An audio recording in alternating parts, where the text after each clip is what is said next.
Episode 27। मैं योले को एतमाद में लेकर वहां से फरार का मंसूबा बनाना चाहता था, मगर हमारी हर हरकत देखी और हर सरगोशी रिकॉर्ड की जाती थी, इसलिए मैं इशारों किनारे में भी उससे मतलब की बात नहीं कर सका था। ताहम उसकी खूबसूरत आंखें जब भी मेरी तरफ उठती थीं, मुझे उनमें अपने लिए बेपनाह प्यार और अकीदत के साथ दुख के साए भी लहराते नजर आते थे। क्या वो चाहती थी कि मैं उसे सजा से बचा लूं?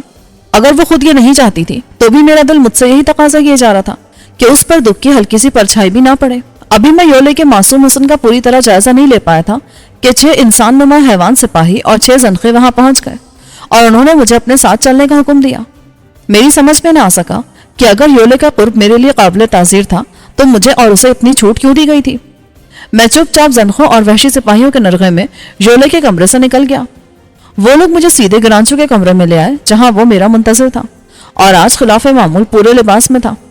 उसने शफाफ तरगौनी लिबादा पहन रखा था। उसके हाथ में कारतूसों वाली पेटियों जैसी 2 पेटियां भी थीं। उसने एक पेटी मेरी तरफ बढ़ाते हुए कहा, ये बांध लो।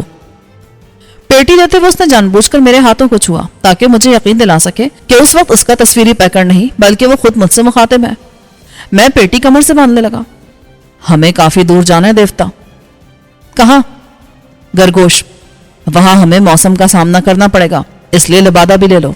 गिरांचू की मौसम वाली बात से मुझे याद आ गया कि खमरशान में उन्होंने मौसम को बेअसर किया हुआ था और गरगोश वालों को शायद ये सहूलत हासिल नहीं थी, इसीलिए गिरांचू ने एक लिबादा मुझे भी दे दिया। फिर उसने एक दीवार को छुआ तो उसका एक हिस्सा दरवाजे की तरह खुल गया।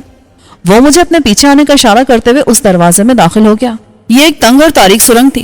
गिरांचू ने अपना एक हाथ बुलंद किया तो हमारे सरों पर रोशनी का गोला नमूदार हुआ जो हमारे साथ साथ आगे बढ़ने लगा। गिरांचू मेरे आगे आगे था। यकायक मेरे जी में आई कि अब वो तस्वीरी पैकर में नहीं है तो क्यों ना मैं उसे कराटे के एक ही हाथ से गर्दन तोड़ दूं। लेकिन मैंने अपनी उस ख्वाहिश पर काबू पा लिया कि अभी मैं उस माहौल और मुल्क में अजनबी था। जितना जरूरतमंद गिरांचू मेरे लिए था इतनी ही मुझे भी उसकी जरूरत थी। वो तेज तेज चलते हुए बोला, आज जिंदगी में पहली बार मैं अपने आप को खतरे में डाल रहा हूँ, इसलिए तुम्हें बेहद मोहतात रहना और मौके महल के एतबार से मुनासिब इक़दाम करना होगा। याद रखो कि मुझे पेश आने वाला खतरा तुम्हारे लिए भी होगा। हम गरगोश के बादशाह फरोंदा और उसकी बेटी राशि से मिलने जा रहे हैं। वो ना तो मुझे पसंद करते हैं और ना ही उन्हें मुझ पर एतमाद है। शाह फरोंदा और राशि उनके देवता हरमुजा पर भी यकीन नहीं रखते, लेकिन मैं उन्हें यकीन दिला दूंगा कि तुम मेरी और पशकानियों की मदद कर सकते हो और वाकई तुम हमारे लिए मददगार साबित होगे।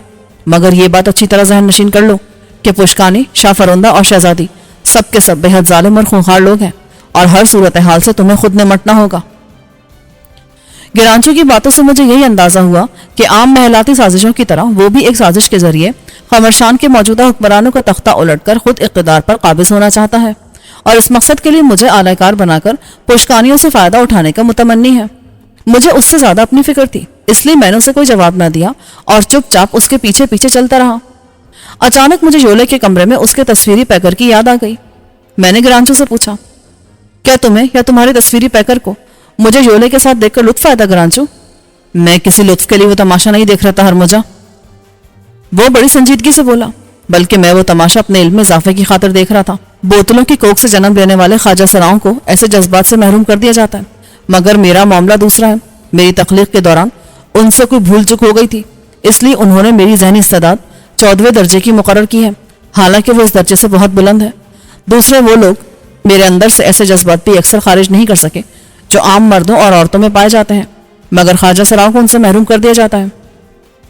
गिरांचू की इस बात से मैं समझ गया कि उसने मुझे योले के साथ मुलाकात का मौका क्यों दिया था। तुम योले से कह रहे थे कि वो तुम्हें बहुत अच्छी लगी है, क्या तुमने सच कहा था? हाँ, वो भला की हसीन औरत है और वाकई मुझे बहुत अच्छी लगी है। तब तो तुम चाहोगे कि उसे वो सजा ना दी जाए जिसके लिए वो मेरे पास भेजी गई है। हाँ, अगर मैं उसे बचा सका तो जरूर बचाऊंगा, पर वो सजा है क्या? वो उन वहशियों के हवाले कर दी जाएगी जिन्हें तुम खेतों में काम करते देख चुके हो। जब तक वो जिंदा रहेगी वहशियों से भंबोड़ते रहेंगे और वो मर जाएगी तो उससे टुकड़े टुकड़े करके गरगोश के मैदान में फेंक दिया जाएगा। मुझे झुरझुरी आ गई। नहीं, मैं ऐसा हरगिज नहीं होने दूंगा। ये तुम्हारे बस की बात नहीं है हरमुजा। अलबत्ता अगर मैं ख्वाजा सराओं का नीम मर चाहूं तो वो उस सजा से बच सकती है, लेकिन मैं ऐसी सूरत में चाह सकता हूं जब तुम मेरे ताबे फरमान रहो और मेरे खिलाफ कभी कोई इक़दाम ना करो। मैंने उसे खुफिया मकाम पर मुंतकिल कर दिया है जहां उसकी कड़ी निगरानी की जा रही है। अगर तुमने मेरे किसी हुक्म की तामील ना की तो उसके साथ बेइंतहा जालिमाना सलूक किया जाएगा। मैं उन जज्बात से भी आगाह हूं जिन्हें पुरानी किताबों में मोहब्बत या चाहत का नाम दिया गया है। उसने अपनी दानिशमंद इंकशाफ किया। मैं गिरांचू की इन बातों पर तिलमिला कर रह गया। अब आहिस्ता आहिस्ता उसकी अय्यारी मुझ पर खुलती जा रही थी। उसने अपने इल्म में इजाफे के लिए नहीं बल्कि मुझे जोले की मोहब्बत में मुब्तला करने के लिए उससे मुलाकात का मौका दिया था और वो मेरी इस कमजोरी से भरपूर फायदा उठाना चाहता था। मैंने उसे कोई जवाब ना दिया और अपने गुस्से पर काबू पाने की कोशिश करता रहा। कुछ दूर जाकर सुरंग चौड़ी होने लगी और हमारे सरों पर थिरकता हुआ रोशनी का गोला एक मकाम पर ठहर गया, जिसके नीचे फर्श में एक बड़ा गोल सुराख दिखाई दे रहा था। यह किसी दूसरे सुरंग का दहाना था। वहां 4 हैवान नुमा आदमी सिपाहियों की वर्दी में मौजूद थे। उन्होंने तलवार के साथ साथ वैसी ही बंदूकें भी कंधों से लटका रखी थी, जैसी कि मैं उस कमरे में देख चुका था जहां से मैंने पहली मर्तबा वर्दी और तलवार हासिल की थी और जहां गिरांचू ने गोल चबूतरे पर बरोंगा को मौत के घाट उतारा था। ये अजीब सी बंदूकें बारूद से नहीं बल्कि हवा के दबाव से गोली चलाती थी। गिरांचू ने वैश्यों की जुबान में उनसे कुछ कहा तो उन्होंने सर झुका दिया, अजीब सी निगाहों से मेरी तरफ देखा और सुराख से हट गए। गिरांचू ने कारतूसों वाली पेटी का डायल घुमाया और मुझे भी अपनी तकलीद करने की हिदायत दी। जो ही मैंने डायल घुमाया उसके कारतूसों जैसे खाली खानों से हवा गुजरने लगी और मुझे ऐसा महसूस हुआ जैसे कशिश शकल कम होती जा रही हो। मैं दिल ही दिल में खबरशान के साइंसदानों को इस इजाद पर दाद देने लगा। गिरांचू उस सुराख में कूदा और मुझे भी इशारा किया कि कूद जाओ। कूदने के साथ ही पेटी के सुराखों से खारिज होने वाली हवा की रफ्तार बढ़ गई और हम हवा में तैरते हुए गहराई में जाने लगे। मुझे यकीन है कि तुम वैसा ही करोगे जैसा कि मैंने समझाया है। तुम्हारी अपनी बका इसी में है। उसने मुझे तनबीह की। वो वाकई ठीक कह रहा था। अगर मुझे अपनी बका का ख्याल ना होता तो मैं इस अंधेरी सुरंग में गिरांचू का काम तमाम कर देता, मगर मुश्किल ये थी कि मुझे पेश आने वाले हालात और उस नई सरजमीन गरगोश के बारे में मुझे कुछ इल्म ना था, इसलिए मैं खामोशी से हवा में तैरता चला गया। जब हमारे पांव जमीन पर टिके और मैंने इधर उधर देखा तो पता चला कि हमें गार में खड़े हैं। गिरांचू ने डायल घुमाकर पेटी उतार ली। मैंने भी उसकी तकलीद की। फिर हम दोनों गार के तंग दहाने से निकल आए। जैसा कि तुमने मुझे अपनी सरजमीन के बारे में बताया है, यह सरजमीन गरगोश भी उससे मिलती जुलती है, मगर इसके बाशिंदे बड़े खूंखार और जालिम हैं। मैंने गिरांचू की बात पर कोई तवज्जो ना दी क्योंकि मैं उस नए माहौल का जायजा लेने में मसरूफ था। उस वक्त हर तरफ गहरा अंधेरा छाया हुआ था। बारिश हो रही थी और साएं साएं करती तेज हवा चल रही थी। फिजा में काफी खुनकी थी। शायद इसीलिए रवानगी से पहले गिरांचू ने खुद भी लबादा ओढ़ लिया था और मुझे भी कहा था। वो उस गुप अंधेरे में बड़ी आसानी से पथरीले रास्ते पर चल रहा था। ऐसा लगता था जैसे ये रास्ता उसका देखा भाला हो। अचानक चट्टान का मोड़ मुड़ने के बाद हम रुक गए। कुछ फासले पर एक अलाव रोशन था जिसके इर्द गिर्द कुछ लोग बैठे थे। गिरांचू और उसके पीछे मैं उसी अलाव की तरफ बढ़ने लगा। करीब जाने पर पता चला यह अलाव एक गार में रोशन किया गया था। बारिश और हवा के शोर की वजह से अलाव के गिर्द बैठे हुए आदमियों को हमारी आमद का पता न चल सका। मैंने गौर से उनकी तरफ देखा। वो मेरी जैसे इंसान थे, लेकिन उनके नैन नक्श और सर मंगोलों से मिलते जुलते थे। उन्होंने जानवरों की खाल के लिबास पहन रखे थे। सबके पास तलवारें थी। करीब ही उनके भाले भी मौजूद थे। उनमें से एक ने अपने कंधे पर तरकश और कमान भी लटका रखी थी। वो गोश्त के बड़े बड़े टुकड़े भून कर वहशियों की तरह खा रहे थे। कभी कभी वो उस कुत्ते की तरफ भी हड्डी उछाल देते जो उनके करीब बैठा था। यका कुत्ते ने कान खड़े किए और पलटकर भौंकने लगा। जब तक मैं तुम्हें ना बुलाऊं यहीं रुके रहना। ये कहकर गिरांचू गार के अंदर चला गया। अलाव के गिर्द बराजमान आदमी चौकिन्ना हो गए। सबने तलवारों के दस्ते पर हाथ रख लिए। कुछ खड़े भी हो गए। तीर कमान वाले ने जल्दी से एक तीर चिल्ले पर चढ़ा लिया। गिरांचू ने अपना दायां हाथ बुलंद करते हुए कहा, घबराओ मत दोस्तों, मैं खमरशान के जनखों का नीम मर्द हूं और तुम मुझे पहचानते हो। मैं इस वक्त यहाँ शाह फरोंदा से मिलने आया हूँ। मेरे साथ एक आदमी और भी है, वो भी शाह फरोंदा का मेहमान है और तुम उसके साथ एहतराम से पेश आओगे। कौन है वो और कहाँ है?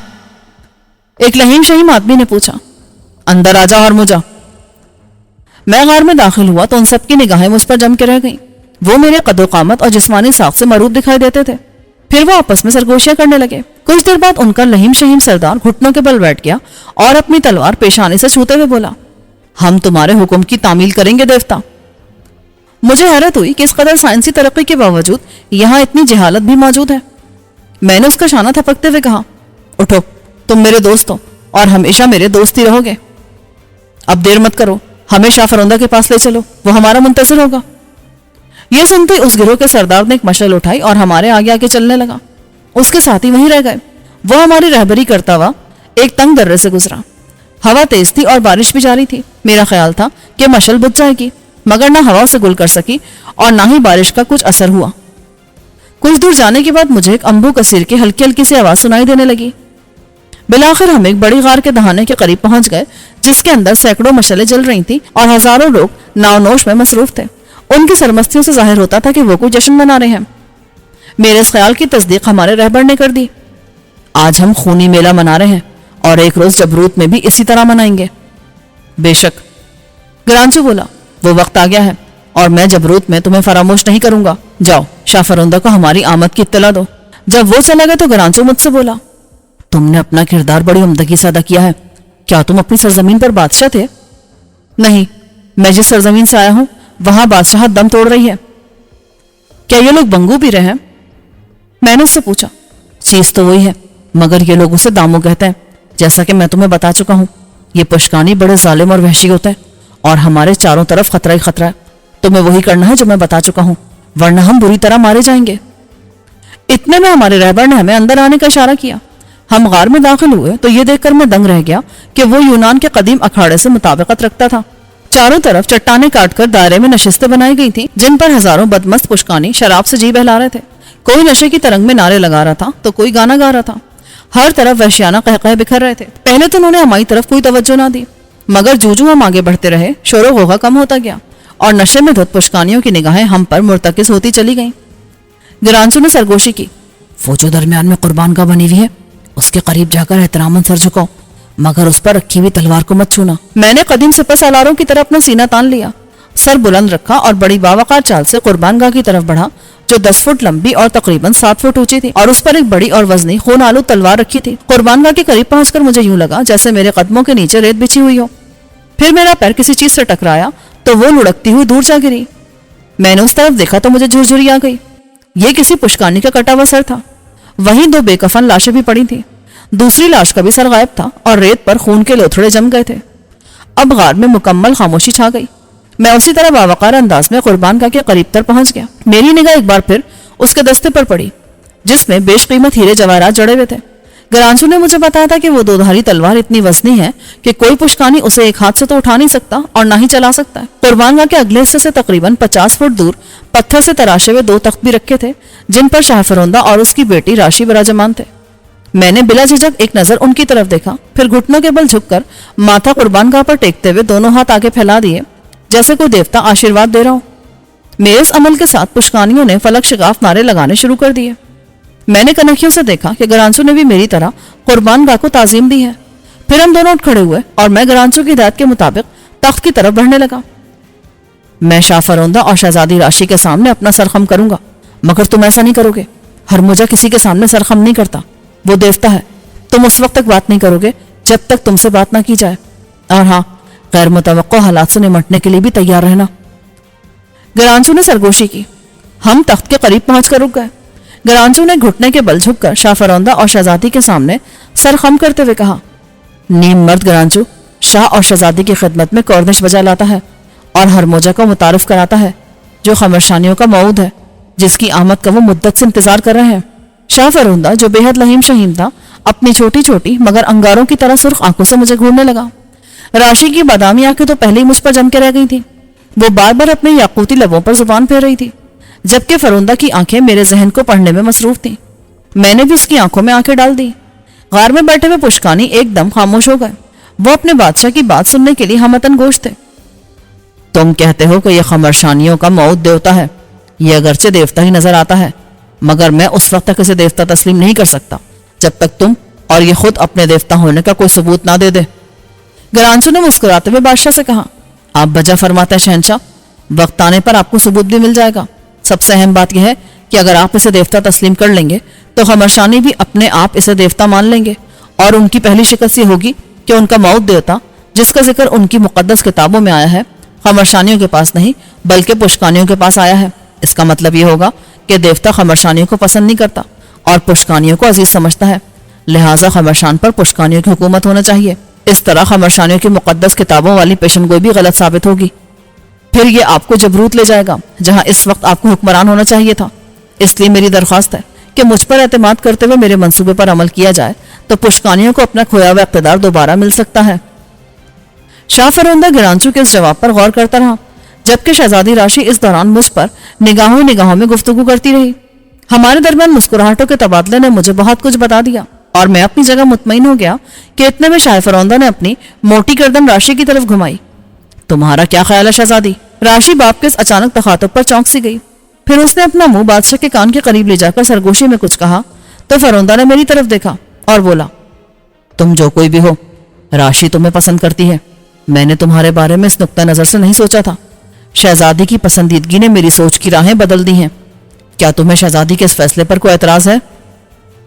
میں جو اب تک شہزادی کے حسن و شباب سے بری طرح متاثر ہو چکا تھا, کہے بغیر نہ رہ سکا. ہرموجا دیوتا شہزادی کے فیصلے کو بنظر پسندیدگی دیکھتا ہے. یہ سن کر شاہ کے منہ سے بے ساختہ ٹھنڈی سانس نکل گئی. اس نے افسوس کے لہجے میں کہا, پھر تو میں تمہاری کوئی مدد نہیں کر سکتا. تمہیں اپنی زندگی کی حفاظت خود ہی کرنا پڑے گی. اگر تم نے مقابلہ جیت لیا تو شہزادی تمہاری ہوگی. میں ایک لمحے کے لیے بھوچنکا رہ گیا. میرا خیال تھا کہ راشی کی پسندیدگی سے سارا مسئلہ حل ہو جائے گا, مگر شاہ کی بات سے پتہ چلا کہ مجھے کسی سے مقابلہ کرنا پڑے گا. اور پھر قربان گاہ کے قریب پڑی سربریدہ لاشوں سے ساری بات میری سمجھ میں آ گئی. میں نے گرانچو کی طرف دیکھا. اس کی آنکھوں میں مایوسی اور تعصف کے سائے لہرا رہے تھے, اور اب بقول اس کے مجھے حالات سے خود ہی نمٹنا تھا. یکا یک شہزادی نے تالی بجائی تو ایک نوجوان پشکانی سامنے آ گیا. وہ قامت میں اپنے قبیلے کے دوسرے نوجوانوں سے کہیں زیادہ بلند اور تنومند تھا. اس نے کھال کا مختصر سا لباس اتارا تو مجھے یوں لگا جیسے اس کا جسم فولاد کا بنا ہوا. اس کے ایک ایک عضو کی مچھلیاں تڑپ تڑپ کر مجھے یاد دلا رہی تھی کہ تن سازی میں وہ مجھ سے کچھ آگے ہی کی چیز ہے. وہ راشی کی طرف بڑھا اور آہستہ سے کچھ بولا, مگر راشی نے کوئی جواب نہ دیا. اس نے داموں کا پیالہ اٹھایا اور پشکانی کے چہرے پر انڈیل دیا. شاہ فروندا یہ دیکھ کر بری طرح ہنسنے لگا. شہزادی تخت سے کھڑی ہوئی اور میری طرف آنے لگی. خبردار, اسے غصہ مت دلانا. گرگوش کی اصل حکمران راشی ہے. یہ جو چاہتی ہے وہی ہوتا ہے. گرانچو نے سرگوشی کی. میں نے شہزادی کی طرف دیکھا. وہ سانپ کی طرح لہراتی ہوئی آگے بڑھ رہی تھی. اس کے دمکتے چہکتے سراپے نے میرے خون کی گردش بڑھا دی. بلا شبہ وہ ناقابل فہم حسن کی مالک تھی. وہ میرے سامنے آ کر رک گئی. اس کا قد مجھ سے چھوٹا تھا, اسی لیے پنجوں کے بل کھڑی ہو کر اس نے میری آنکھوں میں جھانکتے ہوئے کہا, تم ہرموجا ہو یا نہیں, مگر میں تمہیں دیوتا سمجھتی ہوں اور اپنا دل ہار کر تمہیں جیتنا چاہتی ہوں.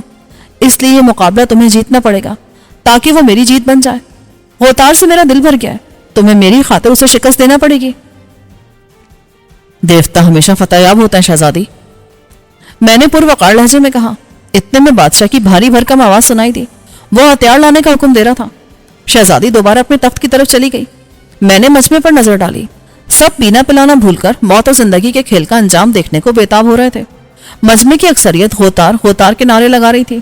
کبھی کبھی کوئی بآواز بلند اس کا جوش ان الفاظ سے بھی بڑھا دیتا تھا, تمہارا تیسرا شکار آ گیا غوتار, اس کا بھی سر اڑا دو غوتار. میں نے گرانچو کی طرف دیکھا. وہ تخت کے ایک جانب ہاتھ باندھے چپ چاپ کھڑا تھا.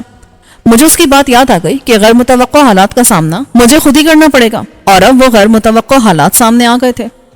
یکا یک شاہ فروندا نے ہاتھ بلند کیا تو ہر طرف خاموشی چھا گئی. یہ مقابلہ بہت سی باتوں کے لیے فیصلہ کن ثابت ہوگا. ہمیں نیم مرد گرانچو کی سچائی کا بھی پتہ چل جائے گا. اگر تم واقعی ہرموجا ہو تو غوتار کو ختم کر دو گے, ورنہ وہ تمہارا سر اڑائے بغیر نہیں رہے گا. وہ ہم پشکانیوں میں میرے بعد سب سے زیادہ طاقتور, جنگجو اور بہادر ہے. ادھر دیکھو. شاہ فروندا نے مجھ سے کہا اور اس نے سربریدہ لاشوں کی طرف اشارہ کر دیا. ان لوگوں نے غوتار کو للکارا تھا اور یہ ان کا حق تھا, کیونکہ آج ہمارا خونی میلہ بنایا جا رہا ہے. ان میں سے جو بھی غوتار کو قتل کر دیتا راشی کو جیت لیتا. اگرچہ تم نے مقابلے سے پہلے ہی راشی کا دل جیت لیا ہے, مگر ہمارے رواج کے مطابق تمہیں غوتار سے مقابلہ کرنا پڑے گا. اب اپنے لیے ہتھیار چن لو. میں نے ہتھیاروں کی طرف دیکھا, مگر مجھے ان میں سے کوئی بھی پسند نہ آیا. میں نے اپنی تلوار نیام سے نکالتے ہوئے کہا, بس مجھے ایک ڈھال کی ضرورت ہے اور کچھ نہیں چاہیے. یہ کہتے ہوئے گرانچو پر بھی میں نے ایک نگاہ ڈالی. اس کا چہرہ دھواں دھواں ہو رہا تھا. یوں لگتا تھا جیسے اس کے سارے ہی خواب بکھر کر رہ گئے ہوں. اچانک غوتار نے ایک نعرہ لگایا اور مجھے ٹھوکر لگانے کے لیے اچھلا. میں بڑبڑ جھکائی دے کر ہٹ گیا. غوتار منہ کے بل گرا, لیکن اس نے چیتے کی سی پھرتی سے پلٹ کر حملہ کرنا چاہا تھا کہ بادشاہ کی غضبناک آواز گونج اٹھی. رک جا غوتار, جب تک میں حکم نہ دوں تم مقابلہ شروع نہیں کر سکتے. یہ سن کر وہ اپنے دوستوں میں چلا گیا جو نعرے لگا کر اس کی ہمت بڑھا رہے تھے. بادشاہ مجھ سے بولا, تمہیں غوتار کی طرح صرف ایک لنگوٹ میں لڑنا ہوگا. اور ہاں, کیا تم واقعی اس چھوٹی سی تلوار سے لڑو گے؟ یاد رکھو, مقابلے میں ڈھال استعمال کرنے کی اجازت نہیں, اس لیے تمہیں ڈھال فراہم نہیں کی جا سکتی. اسے ڈھال استعمال کرنے کی اجازت دی جائے. غوتار چلایا, اور مجھے تیر کمان. اس طرح مجھے کوئی اعتراض نہیں ہوگا. فروندا نے مجھ سے پوچھا, بولو کیا چاہتے ہو؟ मुझे मंजूर है। कुछ देर बाद हम दोनों लंगोट बांधे सैकड़ों के मजमे में खड़े थे। मजमा गोतार का तरफदार था। गोतार के पास मेरी तलवार के मुकाबले में बड़ी तलवार थी और तीर कमान भी, जबकि मेरे पास छोटी तलवार और छोटी सी ढाल के सिवा कुछ ना था। तुम लड़ने के लिए तैयार हो या पहले रोना धोना और गुनाह बख्शवाने के लिए दुआ मांगना चाहते हो? मैंने पहला जुबानी तीर चलाया। गोतार ने मेरी बात का कोई जवाब ना दिया और एक जाल उठाकर कंधे पर डाल लिया। शाह फरोंदा ने मुझसे कहा, तुम भी एक जाल ले सकते हो। मेरे लिए बस ये तलवार और ढाली काफी है। मैं गोतार की तरह बुज़दिल नहीं हूं। मैंने दूसरा नफसियाती तीर छोड़ा, लेकिन वो मेरे इस दांव में भी नहीं आया। उसने जाल बाएं हाथ में लेकर झुलाना शुरू कर दिया। उसके दाएं हाथ में तलवार थी और एक कंधे से कमान तरकश लटक रहे थे। वो मुझे खूंखार निगाहों से देखते हुए कुर्बान गाह की तरफ बढ़ गया। इसमें कोई शक नहीं कि वो एक मंझा हुआ जंगजू और लड़ाका था। कुर्बान गाह की तरफ बढ़ने का मतलब यह था कि वो अकब से महफूज रहे और अगर मैं उस पर जोरदार हमला करूं तो वो गच्चा देकर सामने से हट जाए और मैं अपनी झोंक में कुर्बान गाह की चट्टान से जा टकराऊं और इससे पहले कि संभल सकूं वो मेरी गर्दन उड़ा दे। उसकी ये चाल समझकर मैं जान गया कि मेरा मुकाबला किसी मामूली हरीफ से नहीं बल्कि एक ऐसे तजुर्बेकार जंगजू से है जो मुझ पर गालिब आ सकता है, और इस ख्याल से मुझे झुरझुरी आ गई। मगर मेरे लिए भी ये मौत और जिंदगी का पहला खोचंग का खेल नहीं था। मैं एक हाथ में तलवार और दूसरे में ढाल लिए आहिस्ता आहिस्ता उसकी दाएं जाने बढ़ने लगा ताकि जाल की लपेट में ना आ सकूं जिसे वो बाएं हाथ से ऊपर नीचे घुमा रहा था। गोतार आहिस्ता आहिस्ता पीछे हटने लगा। वो भी अच्छी तरह समझ गया था कि कहीं मैं जाल की लपेट में आने से पहले ही तलवार की नोक उसके दिल में ना उतार दूं। चुनाचे आहिस्ता आहिस्ता पीछे हटते हुए वो एकदम बर्क रफ्तारी से घूमा और उसके जाल ने मेरा सर और तलवार वाला कंधा अपनी लपेट में ले लिया। एक लम्हे के लिए मुझे यूं लगा जैसे मैं बेदस्तोपा होकर रह गया हूं और अभी उसकी तलवार मेरे सीने में उतर जाएगी। मैंने ढाल सामने कर दी, मगर वो बड़ा काइया निकला। उसने तलवार घोंपने के बजाय मेरे सर पर जरब लगाना चाही, लेकिन उस वक्त तक मेरी ढाल बुलंद हो चुकी थी और मैंने सर झुकाकर उसके चेहरे पर टक्कर मार दी। मेरी ये चाल और हमला गोतार के लिए बिल्कुल गैर मुतवक्को था। वो बुरी तरह लड़खड़ा कर गिरा और मैं जाल की लपेट से आजाद हो गया। अब जाल मेरे पास था और गोतार घुटनों के बल उठने की कोशिश कर रहा था। मैंने जाल उस पर फेंका, मगर वो लुढ़खनियां खाता हुआ हट गया। इससे पहले कि मैं तलवार से उस पर वार करता वो उठ चुका था और हमारी तलवारें आपस में टकरा कर रह गईं। अब मुझे अंदाजा हो गया था कि उसे ताकत के बलबूते पर नहीं बल्कि अस्करी हिकमत अमली से ही शिकस्त दी जा सकती है। हरचंद के मैं एक माहिर शमशीरजन था, मगर गोतार भी उस फन से पूरी तरह आशना था। उसके हर वार से मेरी ढाल का टुकड़ा उड़ जाता था और वो छोटी होती चली जा रही थी। मैं उसे ये मौका इसलिए दे रहा था कि वो थक जाए, मगर वो उसी तरह ताजा दम रहा। वो हमला करके बरखफ्तारी से पीछे हट जाता था। फिर देखते ही देखते उसने तरकश से एक तीर निकालकर अपने दांतों में दबा लिया, मगर मैंने उसे कंधे से कमान उतारने का मौका ना दिया। अगर वो कमान उतार लेता तो मेरी मौत यकीनी थी। मैंने गोतार को कंधे से कमान उतारने का मौका ना दिया। बिलाखिर उसने भी कमान उतारने का इरादा तर्क कर दिया और हाथ से ही तीर मेरी तरफ फेंका, जो मेरी रान जख्मी कर गया। अपनी टांग पर खून की लकीर देखकर जहां मैं जंगी जुनून में मुब्तला हो गया, वहां मजमा भी दिल खोलकर गोतार को दाद देने लगा। मेरा पाला ऐसे दुश्मन से पहली बार पड़ा था जो ताकत और फुर्ती में मेरा हम पल्ला था। ताहम मैं उसे घेरकर कुर्बान गाह की चट्टान के पास ले जाने की कोशिश करने लगा, जहां वो भारी भरकम दो धारी तलवार रखी हुई थी। गोतार भी मेरी चाल समझ गया और उधर जाने से कतराने लगा। उसकी तवज्जो जरा सी हटी तो मुझे उस पर एक भरपूर जरब लगाने का मौका मिल गया। मैंने उसके बाजू पर वार किया और वहां से खून का धारा फूट निकला। उसका एक हाथ किसी हद तक नाकारा हो चुका था। मैंने उसे संभलने का मौका ना दिया और चंद मजीद जख्म लगाए। वो खून में नहा गया। ऐसा लगता था कि मैं जब चाहूं उसे मौत के घाट उतार सकता हूं। उसे छोटे छोटे जख्म लगाना मेरी मर्दानगी की तौहीन बल्कि एक किस्म का जुल्म था, इसलिए मैंने उसे एक ही बार में खत्म करने का फैसला कर लिया। और जब वो मेरे हमले से उछलकर रेत पर जा गिरा तो मैं उस पर आखिरी वार करने के लिए झपटा, मगर मैं जहूं उसके करीब पहुंचा, उसने दोनों हाथों से रेत की मुट्ठियां मेरी आंखों में झोंक दी। मैं एक लम्हे के लिए अंधा हो गया, लेकिन मेरी छठी हिस्स ने मुझे फौरन पीछे हटने का मशवरा दिया। अगर मैं ऐसा ना करता तो मेरा काम तमाम हो जाता, क्योंकि गोतार ने वहीं से मुझ पर जस्त लगाई थी, मगर तब तक मैं पीछे हट चुका था। वो दोबारा अपनी झोंक में रेत पर जा गिरा। मैं इस दौरान अपनी आंखें मलकर देखने के काबिल हो चुका था।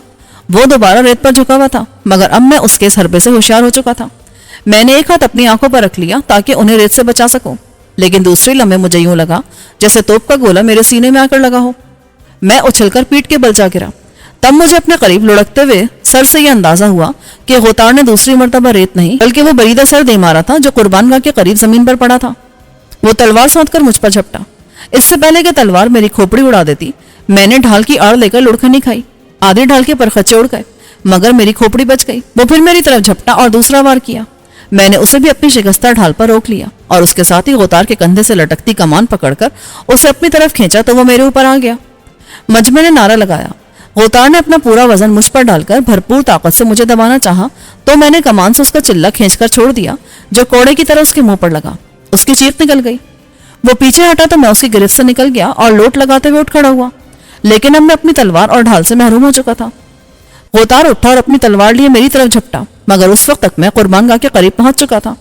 میرے دائیں ہاتھ کی انگلیوں نے بڑی تلوار کا دستہ ٹٹول لیا تھا۔ جو ہی غوطار اپنی تلوار لہراتا میرے قریب آیا، میں نے بڑی تلوار کی ایک ہی ضرب سے اس کی گردن اڑا دی۔